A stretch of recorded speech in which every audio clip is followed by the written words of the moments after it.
Good evening everyone, তোমরা সবাই কেমন আছো? আশা করি খুব খুব ভালোই আছো। আমরা বেশ ভালোই আছি। এখন বাজে সন্ধ্যে 7টা মতো। এখন থেকে আমি ব্লগটা শুরু করছি। আজকে শর্টকাট একটা ঘুগনির রেসিপি তোমাদের সাথে শেয়ার করব। তো প্রথমে আলু আর মটরটা আমি সিটি দিয়েই নিয়েছি। খুব সুন্দর করে দেখো মটর আর আলুটা সেদ্ধ হয়ে গেছে, একদম গলে গেছে। আর একটু কম সিটি দিলে ভালোই হতো। তো যাই হোক, তারপরে আমি একটু হাতা দিয়ে আলুগুলো আর কি সিদ্ধ করে নিয়েছি। হাতা দিয়ে একটু ভালো করে নরম করে নিলাম।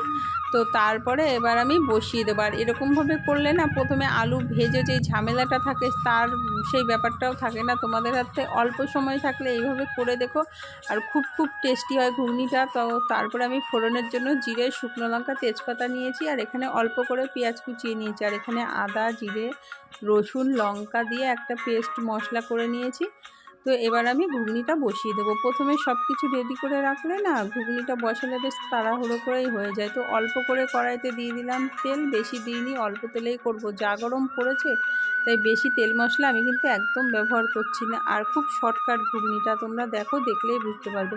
তো ফোড়নটা কড়াইতে দিয়েই দিয়েছি, হয়ে গেছে। এবার যে পেঁয়াজটা কেটে রেখেছিলাম, পেঁয়াজটা দিয়ে দিলাম। আর পেঁয়াজটা একদম ছোট ছোট করে কাটতে হবে, সরু সরু করে পেঁয়াজটা। আর টমেটো থাকলে ভালো হতো, কিন্তু আজকে আমার হাতে না টমেটোটা ছিল না, তাই আমি সেটা স্কিপ করে দিলাম।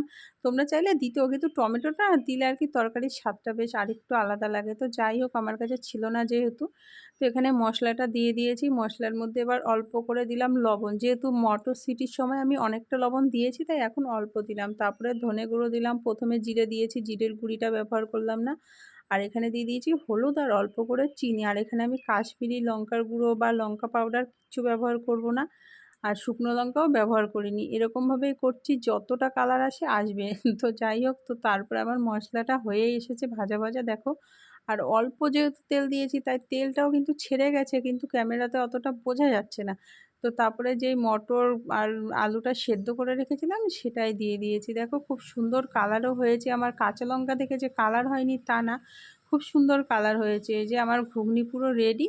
এবার তোমরা নামানোর আগে দিয়ে একটু গরম মশলা আর একটু ঘি চাইলে দিতেও পারো, না চাইলে নাও দিতে পারো। তো আমি একটু ধনেপাতা ছিল, সেটাই দিয়ে দিয়েছি। গরম মশলাটা এখন আর ব্যবহার করলাম না। তো তারপরে তো আমার গরম গরম ঘুগনি রেডি। দেখো একদম দোকানের মতো হয়েছে, খেতে কিন্তু দারুণ হয়েছিল। তোমরা অবশ্যই একবার করে দেখো, আশা করছি তোমাদের ভালো লাগবে। তো ছোট্ট করে শর্টকাট ঘুগনির একটা রেসিপি তোমাদের সাথে শেয়ার করলাম। যদি ভালো লাগে অবশ্যই লাইক, কমেন্ট, শেয়ার করো। আর অবশ্যই অবশ্যই পাশে থেকে আমাদের দূরের আর কি আমার ভিডিওটা যারা যারা দেখো তাদেরকে অসংখ্য অসংখ্য ধন্যবাদ। আর যারা নতুন বন্ধু হয়ে এসছো, অবশ্যই তারা লাইক দিয়ে চ্যানেলটা সাবস্ক্রাইব করে পাশে থেকো। আমি অবশ্যই তোমাদের পাশে থাকবো। তো সবাই ভালো থেকো, সুস্থ থেকো। আজকের মতো এ পর্যন্ত, টাটা।